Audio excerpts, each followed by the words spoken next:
பார்வதீபதையே தென்னாடுடைய சிவனே போற்றி. வெற்றிவேல் முருகனுக்கு. திண்ணை இன்பச் சேவடியும் திருவிழியும் திருமார்பும் செல்வக்கையும் நந்தமன்பற்கர் கருணை திருமுகமும் பசுங்குழலினடையே ஆகி புண்ணியத்தின் பொலிவாகி அற்புத கோலக் கொழுந்தாய் உடைநாயேற்கு கண்ணை விட்டு நீங்காத சிவஞான சத்குருவே கருணை வாழ்வே.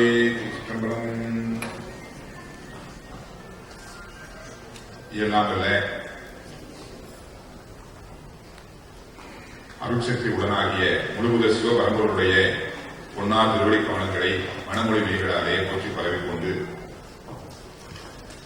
திருக்கைலாய பரம்பரை திருவாவூர் ஆயிரத்து 23வது அரசிடத்திலே எழுந்தொழிலிருந்து சித்தாந்த சைவ பரிபாலனம் புரிந்துள்ள வருகின்ற சீர்வரசி குருமகா சன்னிதானம் அவருடைய திருவடிகளை திசைநோக்கி வணங்கிக் கொண்டு இங்கே இந்த அகில உலக முருக பக்தி மாநாடு என்ற ஒரு அரிய பெரிய மாநாட்டினை தம்முடைய தவ வலிமையினாலும் மலாய பல்கலைக்கழகத்தினுடைய பெரும் ஒத்துழைப்பினோடும் மற்றும் இந்த மலேசிய திருநாட்டில் உள்ள சைவ மன்றங்கள் ஆகியோருடைய ஒத்துழைப்போடும் அடியார் பெருமக்களுக்கெல்லாம் உய்யும் வண்ணம் சீரும் சிறப்புமாக நடத்தி வருகின்ற திருமுருகன் திருவாக்கு திருப்பீடத்தினுடைய அதிபர் திரு சுவாமிகள் அவருடைய திருவடிகளை மனமொழிமைகளாலே வணங்கிக் கொண்டு தருமை ஆதீனத்து மௌனமடத்து ஸ்ரீமத் சுவாமிகளுடைய திருவடிகளையும் போற்றி வணங்கிக் கொண்டு இந்த இனிய காலை வேளையிலே முருகபக்தியை வளர்க்கின்ற முறையிலே தொடர்ந்து இங்கு நடைபெற்று வருகின்ற இந்த நிகழ்வினுடைய தலைமையினை சிறப்பாக ஆற்றி வருகின்ற பெருமதிப்புக்குரிய தத்தோவா தெய்வீகனையா அவர்களையும் பணிவன்புடன் வணங்கிக் கொண்டு இந்த நிகழ்விலே இசைப்பாடல்களின் இந்தமிழ் முருகன் என்ற இனியதொரு தலைப்பிலே நன்னுரை ஆற்றிருக்கின்ற பெருமதிப்புக்குரிய அம்மையார் அவர்களையும் வணங்கிக் கொண்டு இங்கே திரளாக வந்திருந்து எங்களையும் சிந்திக்க வைத்து நீங்களும் சீரிய கருத்துக்களை எல்லாம் செவிமடுத்து சிந்தனையிலே பதித்து மகிழ்ந்து வருகின்ற அடியார் பெருமக்கள் அறிஞர் பெருமக்கள் அனைவரையும் பணிவன்புடன் வணங்கிக் கொள்வதிலே பெருமகிழ்ச்சி அடைகின்றேன். முருகபக்தியை வளர்க்கும் முறையிலே பல்வேறு தலைப்புகளிலே இங்கே ஆற்ற இருக்கின்ற உரைகளிலே தத்துவ அடிப்படையிலே அதுவும் சைவ சித்தாந்த தத்துவ அடிப்படையிலே முருக வழிபாடு எத்துணை சிறப்பான பாரம்பரியத்தை பெற்றுள்ளது என்பதை உணர்த்துமாறு திரு சுவாமிகள் அவர்கள் அடியனை பணித்தருளினார். அந்த முறையில்தான் சைவ சித்தாந்த தத்துவ நிலையில் முருக வழிபாடு என்ற தலைப்பிலே இங்கே அடியனுடைய சிந்தனை அமைகின்றது. அதற்கடியே எடுத்துக்கொண்ட பொருள் என்னவென்றால் ஸ்ரீ அருணகிரிநாத சுவாமிகள் அருள் செய்துள்ள கந்தர் அனுபூதியாகும். இந்த கந்தர் அனுபூதியிலே முருகப்பெருமானை போற்றுகின்ற அருணகிரி பெருமான் சைவ சித்தாந்த தத்துவ கருத்துக்களின் அடிப்படையிலே முருகப்பெருமானுடைய சிறப்புகளை நமக்கு உணர்த்துகின்றார் என்பதுதான் இங்கே பேச எடுத்துக்கொண்ட பொருளாக இருக்கின்றது. கந்தர் அனுபூதி என்று சொல்லும் பொழுது அனுபூதி என்பது இறைவனுடன் ஒன்றாகி பெறக்கூடிய அனுபவம் என்று பெரியோர்கள் அதற்கு பொருள் விளக்கம் செய்துள்ளார்கள். இறை அனுபவமே அனுபூதி என்று சிறப்பாக சொல்லணும். அது ஆன்மா இறைவனோடு ஒன்றாவதன் மூலம்தான் அந்த அனுபவத்தை பெற முடியும். அப்படிப்பட்ட அனுபவத்தை பெற்றவர்கள் அருணகிரி பெருமான். அதை தாய்மான சுவாமிகள் நமக்கு விளக்கி சொல்கின்றார்கள். கந்தர் அனுபூதி பெற்று கந்தர் அனுபூதி சொன்ன எந்தை அருள்நாடி இருக்கும் நாள் என்னாலோ அது வேணும் இது வேணும் எத்தனை எத்தனை நாட்டம் நமக்கு. ஆனா கந்தர் அனுபூதி சொன்ன அருணகிரி பெருமானுடைய அருள் எனக்கு என்று கிடைக்குமோ அப்படிங்கிற நாட்டம் வேணும்.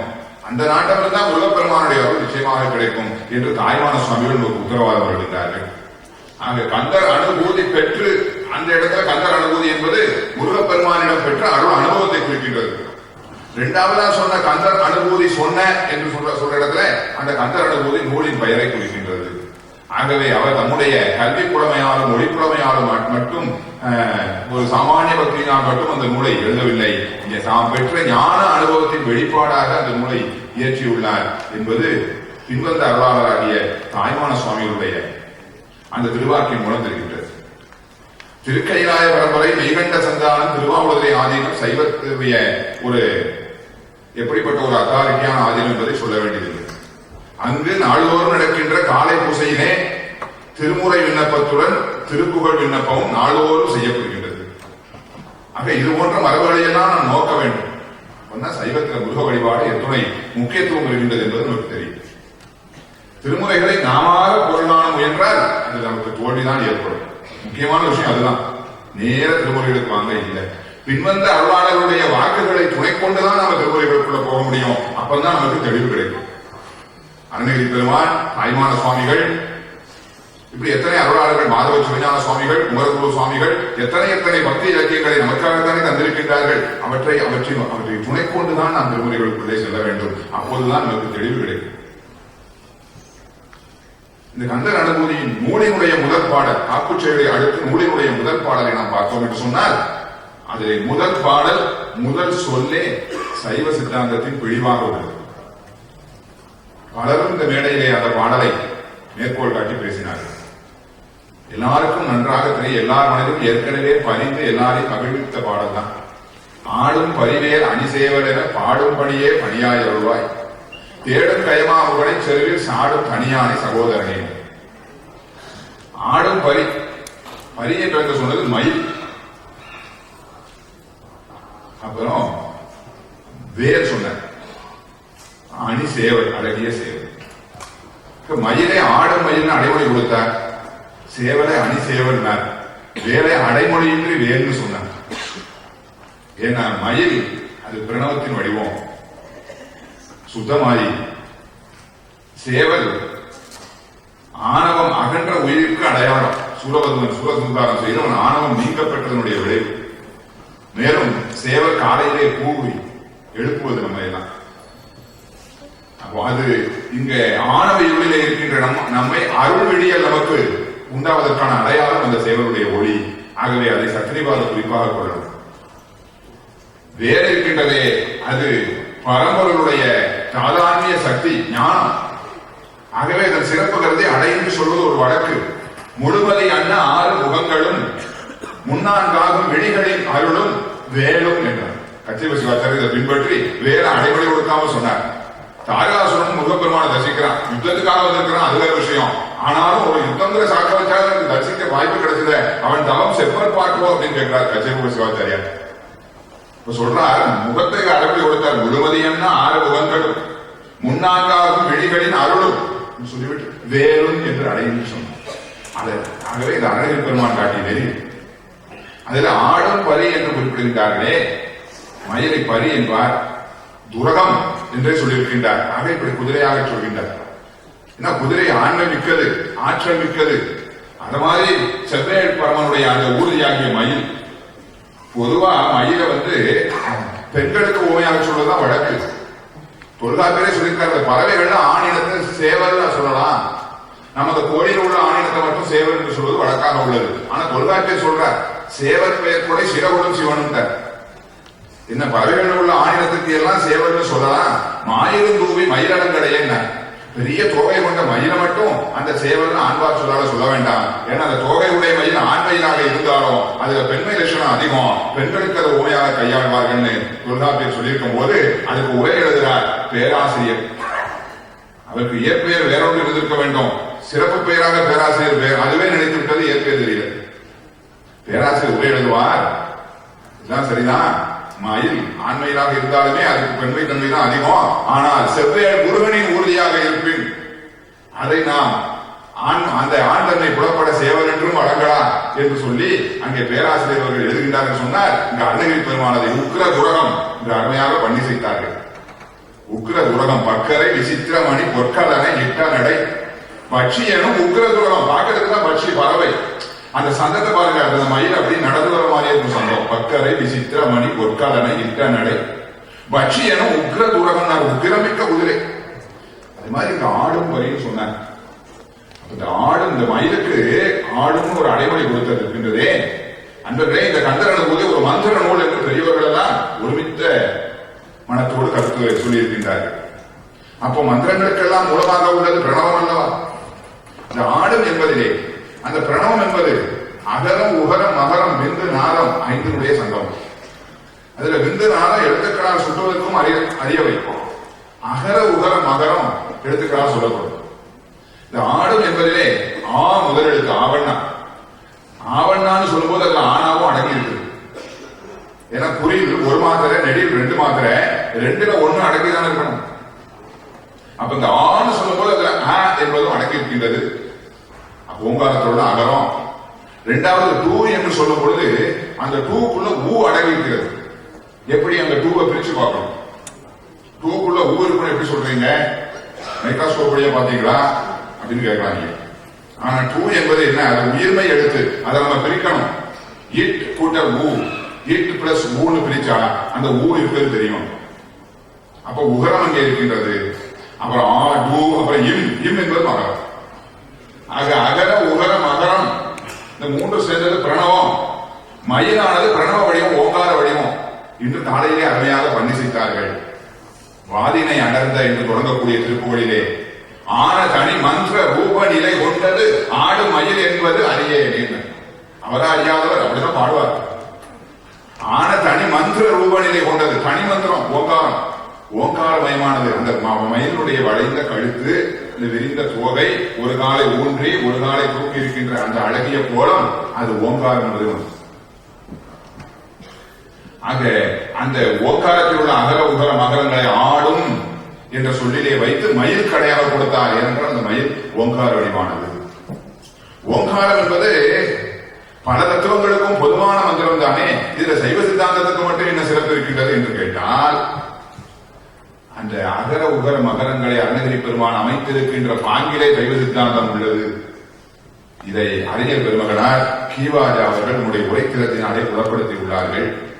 அருணகிரி பெருமான் திருவாக்குகளுக்கெல்லாம் அரிய பெரிய உரைகளை கண்ட தனிகவனி சிங்கர்வராய அவர்கள் இந்த பாடலுக்கு தாம் எழுதிய உரையிலே கீவாஜாவுடைய உரையினை பாராட்டி உரைக்கின்றார்கள். அப்படி ஒரு வழிகாட்டுதலை காட்டியிருக்கின்றார்கள். பொதுவாக ஒரு உரையாசிரியர் இன்னொரு உரையாசிரியர் கருத்தை மறுத்து எழுதி சொல்வது பாங்குதான் நிறைய பார்க்கலாம். போற்றி எழுத செல்லக்கூடிய பாங்கை இங்கு நம்ம பார்க்கிறோம். தனிகவனி ஐயா அவர்கள் நமக்கு வழிகாட்டி இருக்கின்றார்கள். என்னவென்றால் அந்த ஆடும் என்பதிலே அந்த ஆனா எப்படி இருக்கு? ஆவணாக்குள்ள ஒன்றாக கலந்திருக்கின்றது. இது இறைவன் உயிர்களோடு ஒன்றாயிருத்தல், கலப்பினால் ஒன்றாயிருத்தல். டூ என்பதில் ஊனா எப்படி இருக்குது? அந்த இட்டு கூட ஊனா உடனாகி, இட்டு கூட்ட ஊர் தூண் இருக்கு, அந்த உகரம் உடனாகி இருக்கின்றது. இது இறைவன் செலுத்தும் தன்மையால் உடனாதல். இம் எப்படி இருக்குது? எது கூட சேரல, தனியாக வேறாக இருக்கின்றது. இது இறைவன் பொருட்தன்மையால் வேறாக இருத்தல். முதல் சொல்லிலேயே சைவ சித்தாந்தத்தினுடைய உயிர் நாடியான தத்துவமாகிய அந்த அத்வைத தத்துவத்தை எல்லாம் வைத்து தொடங்கி இருக்கின்ற நூலையே. அப்ப அருணகிரி பெருமானுக்கு மேல யார் சைவ சித்தாந்தம் சொல்ல முடியும்? ஆகையினாலே முருகப்பெருமானை நிற்கும் போதே அந்த சைவ சித்தாந்த தத்துவம் அங்கு ஊறிக்கொண்டு வருகின்றது. இது கீவாஜி அவர்கள் தன்னுடைய உரையிலே காட்டிய ஒரு சிறப்பு. ஆக ஆவண்ணாவில் அந்த அகரம் ஒன்றாக இருக்கின்றது, டூவண்ணாவில் உகரம் உடனாக இருக்கின்றது, இம்மண்ணா வேறாக இருக்கின்றது. 3 நண்பர்களாக நான் பேசிட்டு இருந்தோம். அப்போ ஒரு நண்பர் சொன்னார், எத்தனையோ சைவ சித்தாந்த வகுப்புகள்லாம் கேட்டும் இந்த இறைவன் ஒன்றாய் வேறாய் உடனாய் இருக்கிறான்னு சொல்றது எனக்கு தெளிவா புரியலைங்க. ஒரு நண்பர். அப்போ என் அருகில் இன்னொரு நண்பர் சொன்னார், அதெல்லாம் ரொம்ப ஈஸியா, ஒண்ணும் இல்லை. நான் ஒரு எடுத்துக்காட்டு சொல்றேன் பாருங்க. என்ன, நம்ம நண்பர்கள் 3 பேரும் சேர்ந்து டீ குடிச்சுட்டு இருக்கிறோம். டீயை கொண்டு வந்து நம்ம முன்னாடி வச்சுட்டாங்க டேபிள்ல. இப்போ அந்த டீ எப்படி இருக்கு? நமக்கு வேறாக இருக்கின்றது. அது அருந்த போறோம், அதை கையில அப்படி எடுத்துட்டோம். இப்போ டீ எப்படி இருக்குது? உடனாக இருக்குது. அதுல வேறாக இருந்து இப்போ உடனாக இருக்குது. அடுத்தால டீ என்ன பண்ணோம்? குடிச்சுட்டோம். என்ன ஆயிட்டு? ஒன்றாயிட்டு. அவ்வளவுதாங்க, ஒன்றாய் வேறாக உடனாங்க.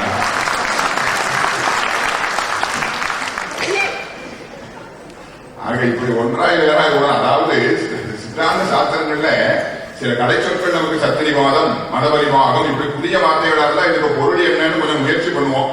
அப்படியாவது கேட்கணும்னு இப்படி பழகு தமிழ் சொற்களே அங்க இருந்து விட்டால் ஒன்றாய் வேற உடனாய் தானே அப்படின்னு சொல்லிட்டு ஏதாவது ஒரு விளக்கம் கொடுத்து முற்பட்டு விடுகின்றோம். இது சரிதானா என்று சொன்னால், இது அந்த டீ குடிப்பதற்கு, டீயை பொறுத்த வரைக்கும் டீக்கும் டீ குடிப்பவனுக்கும் எடுத்துக்கிட்டா இந்த விளக்கம் சரிதான். ஆனா இறைவனுக்கும் உயிருக்கும் அன்பர்களே, இறைவன் ஒன்றாக இருக்கும் போதே வேறாகவும் இருக்கின்றான், வேறாக இருக்கும் போதே ஒன்றாகவும் இருக்கின்றான். டீ அப்படி இல்ல, வேறாக இருக்கும்போது வேறாதான் இருக்கு. கையில் எடுக்கிறான், உடனாக்கும் போது உடனாதான் இருக்கு. அருந்துதான் ஒன்றாகும் போது ஒன்றாகத்தான் இருக்கு, அங்க வேறு உடல் இல்லை. ஆனா முதல்வன் கலந்திருக்கின்றான், அந்த கலப்பிலே ஒருபோதும் நீக்கமில்லை, ஆகவே ஒன்றாகவே இருக்கு. ஆனாலும் வேறுன்னு ஏன் சொல்றோம்? பிரிஞ்சு போயிடலாம். அவன் வேறுன்னு சொன்னதுனால பொருள் தன்மையில வேறுபாடு இருக்கு. அவன் தானே அறியும் அறிவு, நாம உணர்த்தினாதான் உணர்வோம். அவன் எல்லாவற்றையும் அறியும் அறிவு, நாம ஒவ்வொன்றா அறிகிற சிற்றறிவு. இந்த தன்மையில வேறுபாடு இருக்குது இல்லையா, அந்த அளவுக்கு தான் வேறாயும் சொல்லணும். கண்ணொழியும் கதிரவனொழியும் பிரிக்க முடியாதபடி இப்போ கலந்திருக்கிறது. கதிரவனொழியோட நம்ம கண்ணொழி இப்போ பிரிக்க முடியாதபடி கலந்திருக்கிறது. ஆனாலும் கதிரவனொழி காட்டும் ஒளி, கண்ணொழி அது காட்டினால் மட்டுமே காணும் ஒளி. அந்த தன்மை வேறுபாடு இருக்குது இல்லையா, அந்த மாதிரிதான் இறைவன் சிவபெருமான் அறிவிப்பவன், முருகப்பெருமான் அறிவிப்பவன், உயிர் அறிவித்தால்தான் அறியும். அந்த பொருட்தன்மையில் உள்ள வேறுபாட்டை சொல்றதுக்குதான் வேறாயினாங்க, மற்றபடி அது வேறா பிரிஞ்சு போயிடல. அப்ப முருகப்பெருமான் செலுத்திதான் நாமெல்லாம் இயங்குகின்றோம், அது பற்றி உடனாய் இருக்கின்றான்னு சொன்னாங்க. ஆகவே நாம ஒன்றாய் வேறாய் உடனாய் மட்டும் சொல்லிக் கொண்டிருந்தோம்னா நமக்கு முழுமையான தெளிவு கிடைக்காது. இறைவன் உயிர்களோடு கலப்பினால் ஒன்றாகவும் பொருட்தன்மையால் வேறாகவும் செலுத்தும் தன்மையால் உடனாகவும் இருக்கின்றான் சொன்னா அப்பதான் நமக்கு தெளிவு கிடைக்கும். ஆக இப்படி முதல் சொல்லிலேயே சைவ சித்தாந்த மனம் கமல பாடி இருக்கின்றார்கள் கந்தரன்பூரிலே அருணகிரி பெருமான்.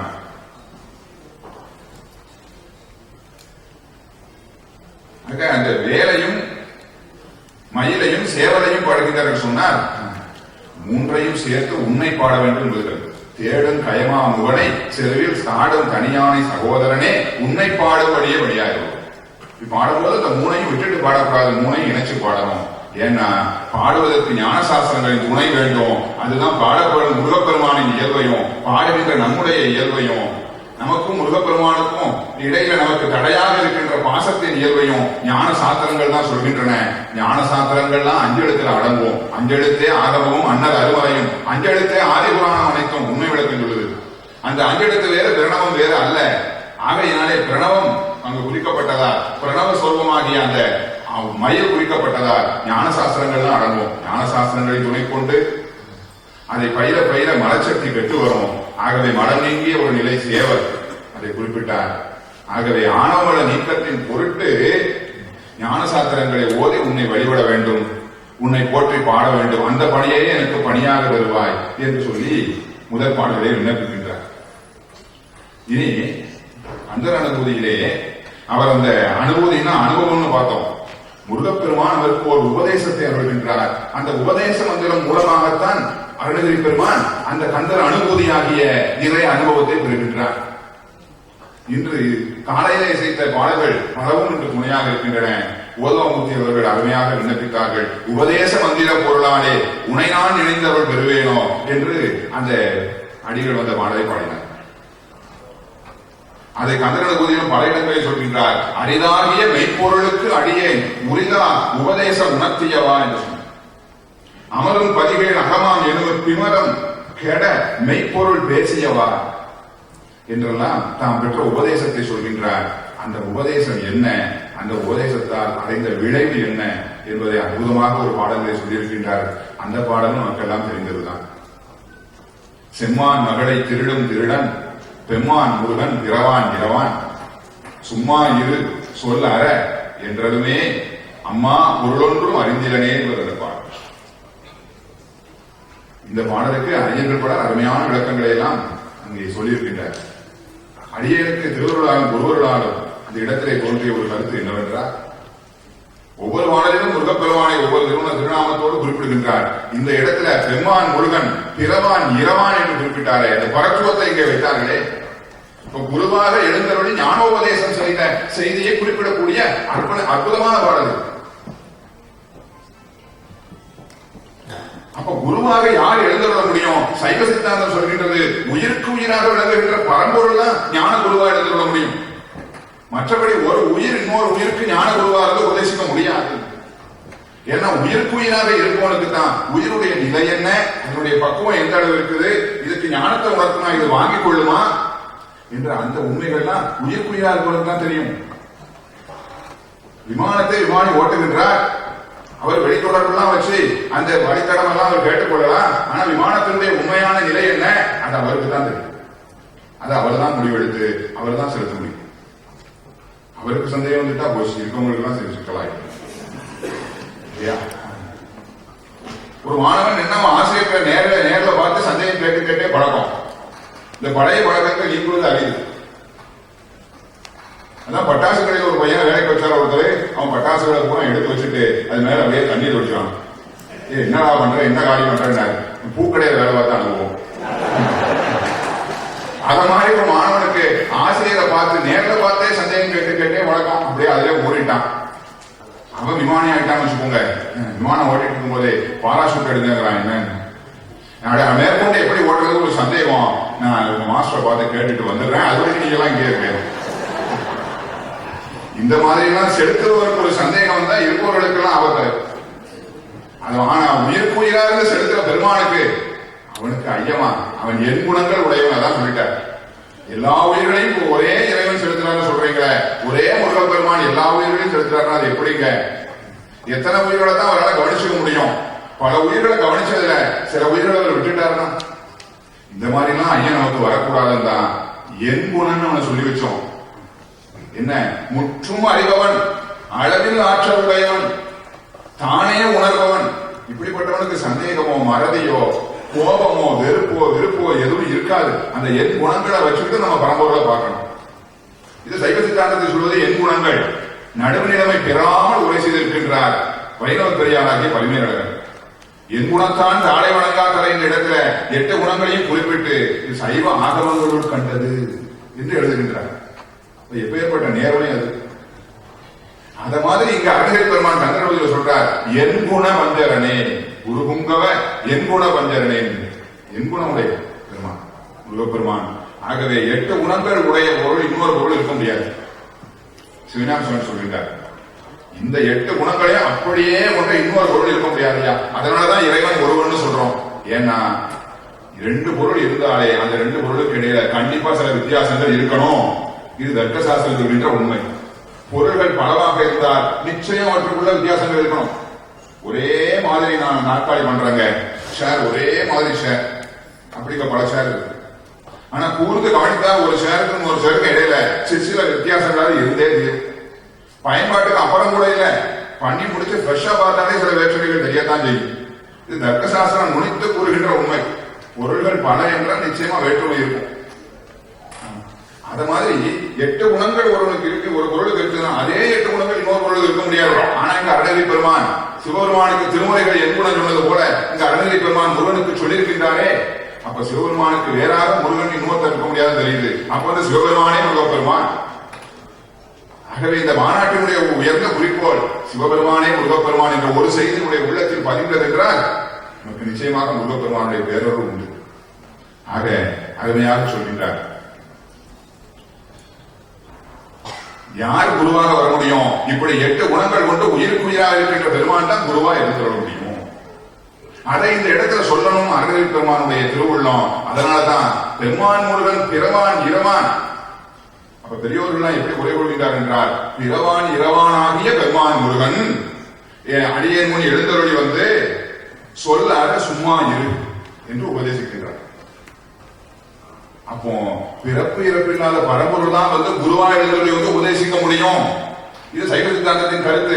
இவ்வுயிர்களுக்கு தமது முதல் தானே குருவாய் வரும் என்றது சிவஞானம். தமது முதல் யாருன்னா 5ஆம் சூத்திரம் சொல்லிட்டார். தமது முதல் உபகாரம் உணர்த்துதல் முதலிற்று. உயிர் உடம்ப செலுத்துது, தமது முதலாகிய சிவம் உயிரை செலுத்துது. 5ஆம் சூத்திர செய்தி இது. அப்ப யாரு உயிர்க்குயிரா இருந்த உயிரை செலுத்துறானோ அவன் தான் ஞான குருவா எழுந்தருளி வர முடியும். அகத்தொரு நோய்க்கு உள்ளினர் அன்றி மற்றும் சகத்தவரும் காண்பவர்தான் என்று உமாதேசியமாக உறுதிப்பட கொள்கின்றார். ஆகவே உயிர்க்குயிரா இருக்கின்ற பரம்பொருளுக்கு தான் பிறப்பிறப்பு கிடையாது. ஆகவே பிறவான் இரவான் இந்த இடத்துல சொன்னதுக்கு காரணம் முருகப்பெருமான் ஆகிய பரம்பொருளாலதான் இப்படி ஞான உபதேசம் பண்ண முடியும், மற்ற உயிர்களால பண்ண முடியாது என்ற சைவ சித்தாந்த கருத்தை வலியுறுத்தும் நோக்கில் தான் இந்த இடத்துல பிறவான் இரவான் சொன்னதுக்கு காரணம் அதுதான் என்பது அடியேன் குருவர்களால் வந்த ஒரு செய்தியாகும். என்ன மாதிரியான ஒரு உபதேசம் அது? இதுவும் எளிய சொல்லாக இருக்கின்றது. சும்மா இருந்தத இந்த சும்மாங்கிற சொல்ல பயன்படுத்துற மாதிரி வேற எந்த சொல்லையும் நம்ம பயன்படுத்திக்க மாட்டோம். ஒரு வந்து நிற்கின்றார், முன்னால் உட்கார தயங்குகின்றார், என்ன சொல்லுவாங்க? சும்மா உட்காருங்க. நான் தான் இப்ப மேடைக்கு வந்துட்டேன், மைக்கு நடந்து நின்றுட்டேன், பேச கொஞ்சம் தயங்குறேன், தலைவர் ஐயா என்ன சொல்வார்கள், சும்மா பேசுங்க. இது எதுக்கு? அடியனுடைய தொழில் என்ன? இதைத்தான் சொல்லிட்டு இருக்கேன். வகுப்புக்குள்ள போனா சும்மா இருக்கப்பா, சும்மா இருக்கப்பா பையங்கள். இது அனிச்சை செய்யறா சொல்லிட்டு இருக்கோம் நாங்க ஆசிரியர்கள். அவன் அமைதியா இருந்தாலும் சரி, அப்பவும் சும்மா இருக்கப்பாமோ, அது பேசணும்னு ஞாபகப்படுத்த மாதிரி அவனுக்கு வாத்தியார் மறைமுகமா சொல்றாரியா, பேசாம இருக்கீங்கன்னா கேட்கிறாரு. இப்படி பொருள் இருந்தும் தமிழகத்துல தென் மாவட்டங்களுக்கு எல்லாம் போனோம் வைங்க, திருநெல்வேலி பக்கம்லாம், அங்க என்ன கேட்பாங்கன்னா வீட்டுல அம்மா அப்பா எல்லாம் சும்மா இருக்காங்களா, அண்ணன் சும்மா இருக்காங்களா, அக்கா சும்மா இருக்காங்களா. வேற மாவட்டத்துக்காரங்க வந்து அவங்களுக்கு குழப்பம் ஏற்படும்.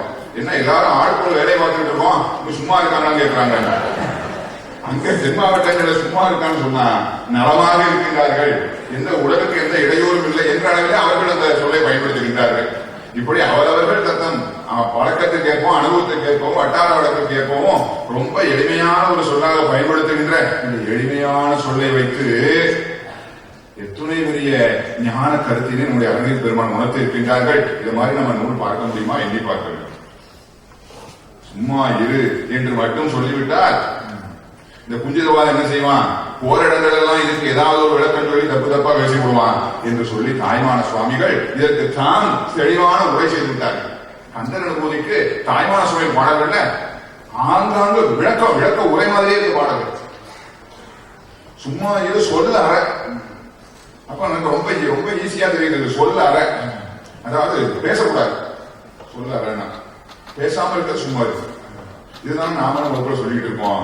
இதைத்தான் அருணகிரிநாதருக்கு முருகப்பெருமான் சொல்லிட்டு சும்மா பேசிட்டே இருந்தார் பொழுது பூஜை பண்ற நேரத்துல முருகப்பெருமானே பொறுக்க முடியாமையே பேசாம இருப்பான்னு சொல்லிட்டாரு. இதுதாங்க இந்த பாடலோட விளக்கம் அப்படின்னு சொல்லிட்டு நான் என்னத்தையாவது தவறுதலாக சொல்லிவிடக்கூடாதுன்னு சொல்லி தாய்மான சுவாமிகளுக்கு உரை சொன்னார்கள். என்னவென்றால் சிந்தை அறனில் என்று சும்மா இருத்தி என்று தாய்மான சுவாமி சொல்றாங்க. அந்த சிந்தை அறனில், சிந்தை என்பது சித்தம், அது மனத்தையும் சொல்லலாம், அது அந்த கரணங்கள் ஒன்று. ஆகவே அந்த கரணங்களின் சார்பை விடுவாயாக என்பது இந்த உயரிய உபதேசத்தின் பொருளாக நமக்கு படுகின்றது. அதுதான் பெரியோர்களும் எழுதி வைத்திருக்கின்ற உரை. அந்த கரணங்களே அப்போ சொல் என்று சொல்லணும். சொல் அற, அந்த கரணங்கள் அற. அப்ப அந்த கரணங்கள் சொல்ல வேண்டிய சொல்லுன்னு ஏன் சொல்லணும்? புறக்கரணமாகிய வாயிலிருந்து அல்லவா சொல் பிறக்கிறது. அகக்கரிகளாகிய அந்த கரணங்களை எப்படி சொல் என்ற வார்த்தையாக குறிப்பிடலாம்? இப்படியெல்லாம் எண்ணி பார்க்க வேண்டும் நண்பர்களே. ஐயா அவர்கள் சொன்னது போல எதையாவது சொல்லிவிட்டு போகின்ற மேடை அல்ல, அருமையாக சொன்னார். ஆக சொல்ல அற என்பது இந்த சைவ சித்தாந்தத்தை நாம் சார்ந்து நோக்கினால்தான் அருணகிரி பெருமான் என்ன சொல்லி இருக்கின்றார்கள், நமக்கு முருகப்பெருமான் என்ன உபதேசித்ததாக அருணகிரி பெருமான் சொல்லியிருக்கின்றார்கள் என்பது எவ்வளவு அருமையாக சொன்னார்.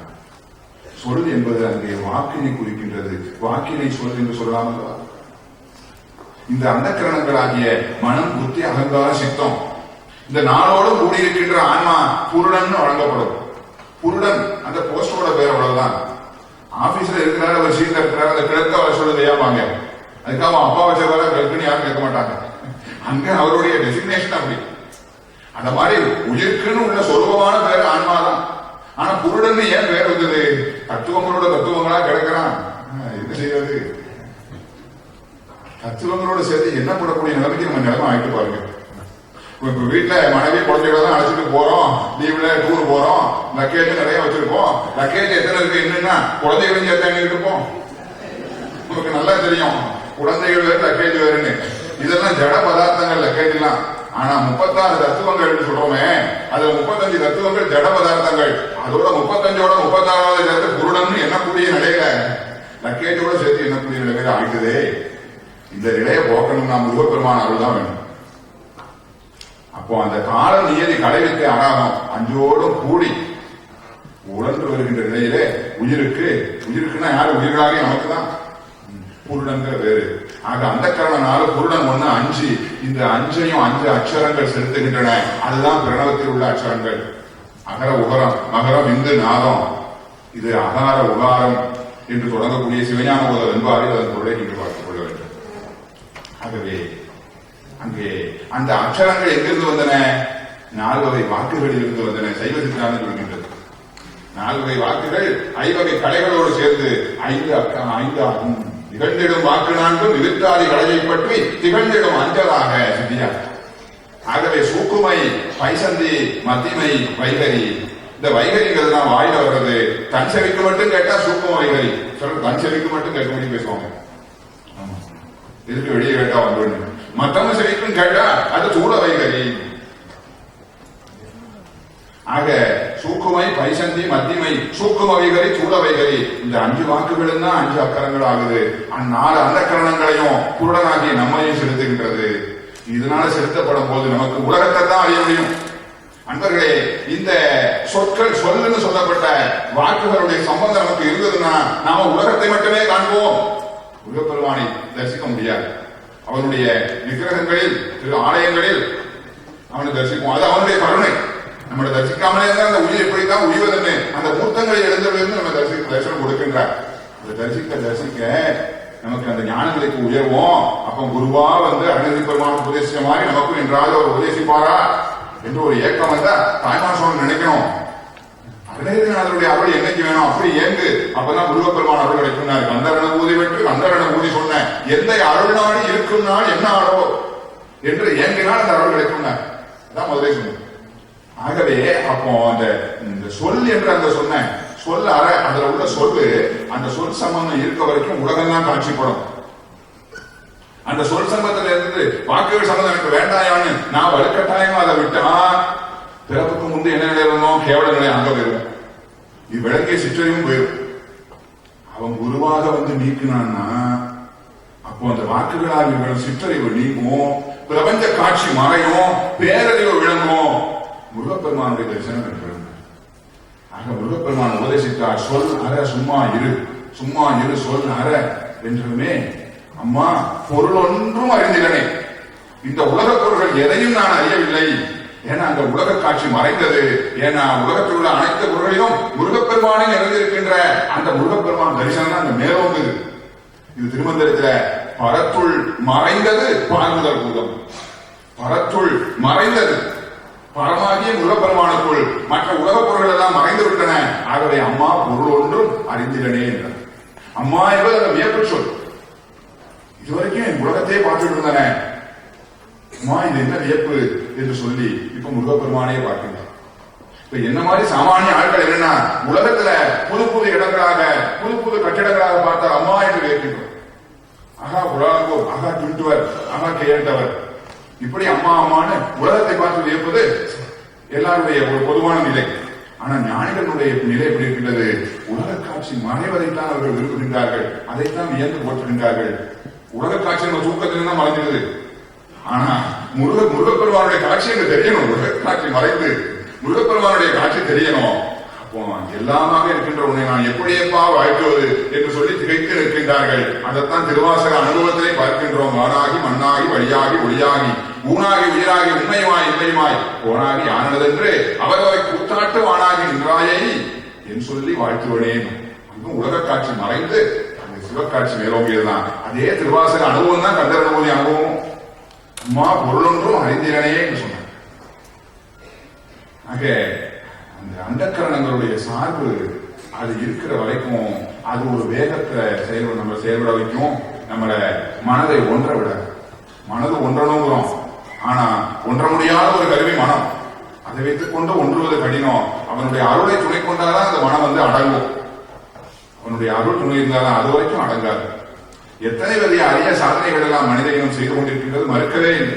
விஞ்ஞானத்தினுடைய சிறப்புகளை ஒரு தொழிலும் நாம் மறுக்க முடியாது, மறுக்கவும் கூடாது. இன்று வேற்று கிரகத்திற்கு விண்கலங்கள் அனுப்புவதிலே புதிய மயிர்கல்லை கொண்டிருக்கின்றார்கள். செவ்வாய் கிரகத்திற்கு கியூரியாசிட்டி என்ற அருமையான ஒரு ரோவர். எத்தனை கோடி மைல்கள் தாண்டி இப்போ இங்கு நாம இந்த மாநாட்டை நாளை முடித்துக் கொண்டு அவரவர் ஊர்களுக்கு திரும்புகின்றோம், விமானத்திலே திரும்புகின்றோம் என்று சொன்னால் நம்முடைய நாடுகளும் இந்த பூமியிலே தான் இருக்குது. நமக்கும் நம்ம நாடுகளுக்கு இடையில சார்பு இயக்கம் இல்லை. நம்ம நாடு இந்தியா, தமிழகம், இலங்கையா இருக்கட்டும், தென்னாப்பிரிக்கா, அமெரிக்கா, பல தேசங்களிலும் இருக்கின்றார்கள். அந்த இடங்கள்லாம் நம்மை பொறுத்தவரை ஓய்வில் தான் இருக்கின்றன, ஓய்வு நிலையில் தான் இருக்கின்றன. அழகாக போய் இறங்கி விடுகின்றோம். ஆனா பூமியே விட்டு விண்வெளிக்கு சென்று விட்டோம் என்று சொன்னால் நம்மை பொறுத்தவரை பூமியும் சரி, வேற்று கிரகமாக செவ்வாயும் சரி, இரண்டும் இயங்கிக் கொண்டிருக்கின்றன. நண்பர்களே, சூரியனை நீள்வட்ட பாதையில் சுற்றி கொண்டு இயங்கிக் கொண்டிருக்கின்றன. அப்ப இன்ன தேதியில அனுப்புனா, இத்தனை கிலோமீட்டர் வேகத்தில் அனுப்புனா, அது எத்தனை நாட்கள் கழித்து அந்த செவ்வாய் கிரகம் சுத்தி ஒரு குறிப்பிட்ட பாயிண்ட ரீச் பண்ணும் போது இந்த விண்கலமும் சரியா போய் அதில் இறங்கும் என்றெல்லாம் கணித்து ஓய்வு நிலையில் உள்ள பொருளை அடைவதை விட இது எத்துணை சிரமமானது என்பதை நாம் எண்ணி பார்க்க வேண்டும். அவ்வளவு பெரிய அருமையான ஆராய்ச்சி. அதுவும் ஒரு அதிவேகத்தோடு 20,000 மணிக்கு 20,000 கிலோமீட்டர் என்று சொல்லி அதுக்கும் மேலான ஒரு வேகத்திலே அனுப்புகின்றார்கள். அது வேகத்தை நெருங்கி அங்கு கீழே இறங்கும் போது அதன் வேகத்தை குறைத்து மணிக்கு 2 கிலோமீட்டர் ஆகாயமானத்தை விட பல மடங்கு வேகத்தில் புறப்பட்டு சென்ற அந்த விண்கலம் இறங்குற சமயத்தில் சைக்கிளை விட குறைந்த வேகத்தில் இருந்தது. எல்லாம் வேக கட்டுப்பாடு கூட விஞ்ஞானியோட கையில இருக்குது. ஆக வேற்று கிரகத்துக்கு ஒரு விண்கலனை அனுப்புகின்றார்கள். வேகத்தை தாம் விரும்பியமாறெல்லாம் கட்டுப்படுத்தக்கூடிய திறன் படைத்தவர்களாக இருக்கின்றார்கள். ஆனால் இந்தியாவிலே நாளிதழ்களிலே வந்த செய்தி அதை படித்துதான் நான் சொல்றேன். சும்மா சொல்ல, எப்படி சும்மா சொல்ற, நாளிதழ்களிலே வந்த செய்தி அது அதனுடைய வேகம் குறைய அந்த விண்கலனுடைய வேகம், இந்த ரோவருடைய வேகம் குறைய அதை தயாரித்து அனுப்பிய விஞ்ஞானிகளுடைய மன வேகம் அதிகரிக்கின்றது. அது பத்திரமாக தரையிறங்க வேண்டுமே, அங்கு ஏதாவது பாறையப்பட்டு உடைந்து விட்டால் என்ன ஆவது? எத்தனையோ கோடி கிலோமீட்டர்களுக்கு அப்பால் உள்ள அந்த ரோவரை திறன்பட கட்டுப்படுத்த முடிகின்றது மனிதனால. அது அந்த சாதனை நெருங்கும் பொழுது மன வேகம் என்பது இருக்கத்தானே செய்யுது. இது குறைபாடு அல்ல. ஒரு வேலையில் பொறுப்பு உள்ளவர்களுக்கு அந்த இது இருக்கத்தான் செய்யும். மற்றவர்கள் எளிதாக சொல்லலாம். ஆனா அதையும் கடந்த ஒரு நிலையை உபதேசிப்பது நம்முடைய ஆன்மீகம் என்பது மட்டும்தான் இங்க நான் சொல்வது. அதை தெளிவாக உபதேசிப்பது நம்முடைய செய்வதுதான். ஆக அதனுடைய வேகம் குறைய மனவேகம் அதிகரிக்கின்றது. எங்கேயாவது மோதிவிட்டால் எளிதாக எழுதி விடுவார்கள், கார்ட்டூன் சித்திரம் போட்டு விடுவார்கள். ஐயா இதை இங்க பூமியிலே உடைச்சிருக்கலாம, ஒரு செய்திக்கு அங்க கொண்டு போய் உடைச்சிங்களா அப்படின்னு ஈஸியா கேட்டு போயிருவாங்க எல்லாருக்கும். ஆனா எவ்வளவு பாடுபட்டு உருவாக்கி இருக்கின்றார்கள் அவர்களுக்கு தான் தெரியும். ஆகவே அது பத்திரமாக தரையிறங்கிய பிறகு ஒரு விஞ்ஞானி சொன்ன வாசகம் ஓ காட் என்றார். அந்த வாசகம் அப்படியே நாளிதழில் வந்தது.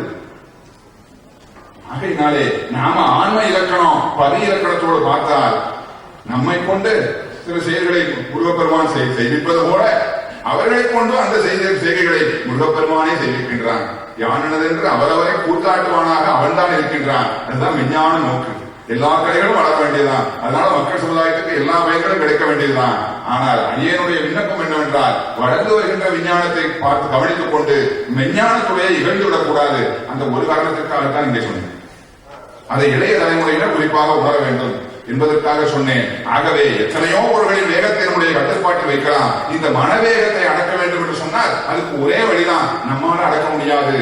ஏன்னா அதை நாம உருவாக்க, அதை யார் உருவாக்கி நமக்கு தந்திருக்கின்றானோ அந்த பெருமானிடம் அடைக்கலம் புகுந்து விட்டால் அவன் அந்த மனவேகத்தை அடக்குவான், நம்மை ஆட்கொள்வான்.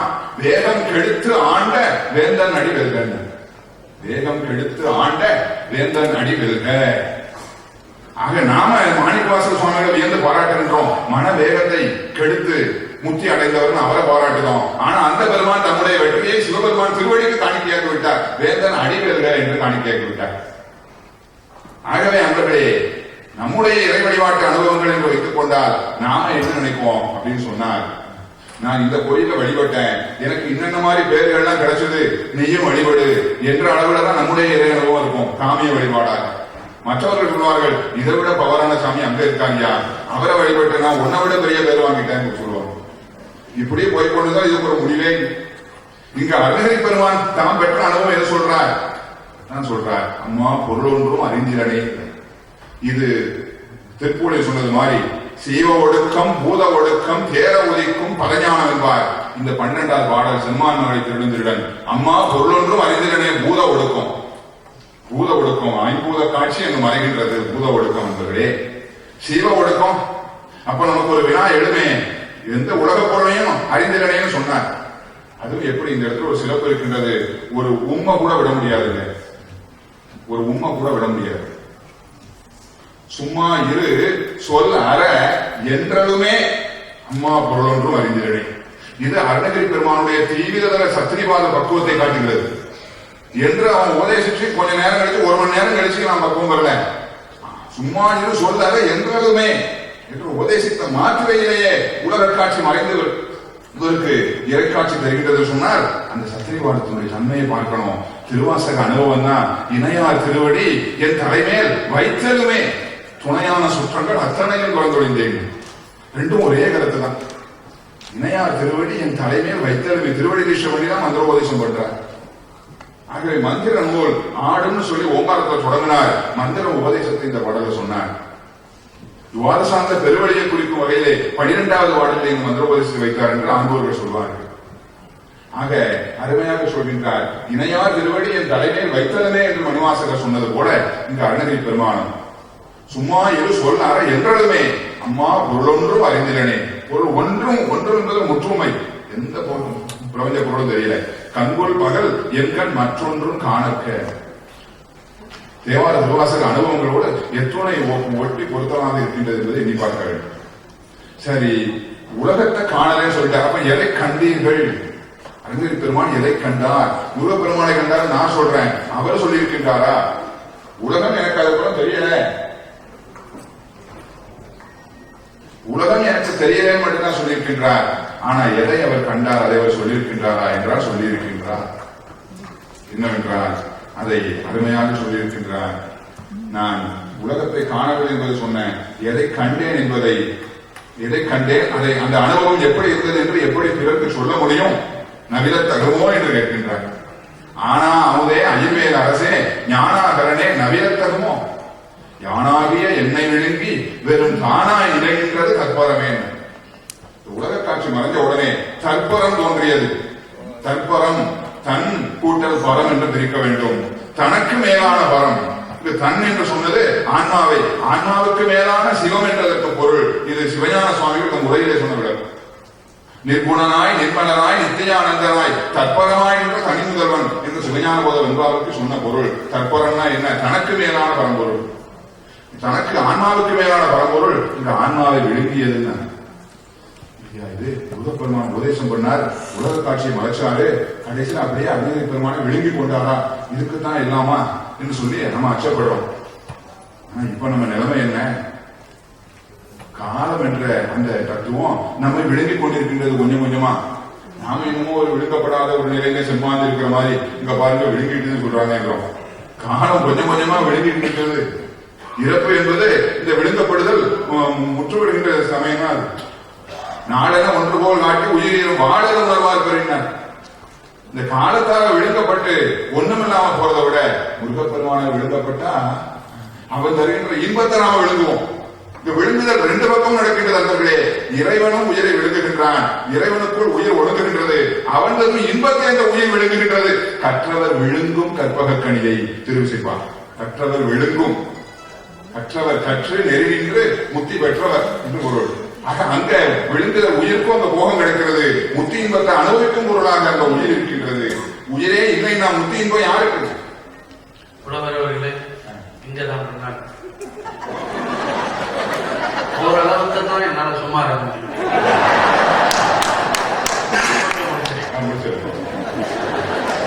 ஆகையினாலே அருமையாக சொன்னார்கள்.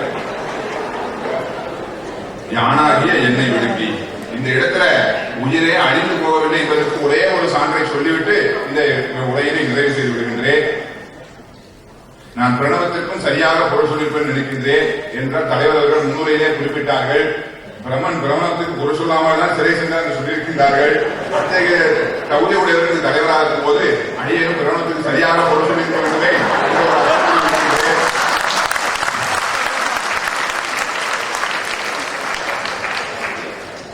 ஆக அந்த ஒரே ஒரு கருத்தை சொல்லி நிறைவு செய்து விடுகின்றேன். அன்பர்களே, உயிராகிய நாம முத்தியில அழிந்து போய்விடவில்லை. ஏதோ விழுங்கியதுன்னு ஒரு வார்த்தையை கேட்டு நாம அஞ்ச வேண்டியதில்லை. என்னை விழுங்கி என்று அருணகிரி பெருமான் சொல்லவில்லை. யானாகிய என்னை விழுங்கின்றான். அப்ப என்னுடைய யான் என்ற உணர்வு மட்டுமே அங்கு விழுங்கப்படும். ஆன்மாவாகிய நாமே விழுங்கப்பட மாட்டோம். நம்முடைய யான் என்ற உணர்வு அந்த செருக்கு மட்டுமே அங்கு விழுங்கப்படும். அதைத்தான் அங்க திருடும் திருடன்னு சொல்லி சொன்னார். ஆன்ம போதத்தை ஆன்மா அறியாதபடி திருடிக் கொள்கிறாயான்னு வார்த்தைகளை எத்துணை பொருத்தமாக வைத்தார்கள் சொல்லிக்கொண்டு பொறுமையாக செவிமெடுத்த அவையோர் அனைவருக்கும் பணிவுமான வழக்கங்களை தெரிவித்துக் கொண்டு நிறைவேற்றி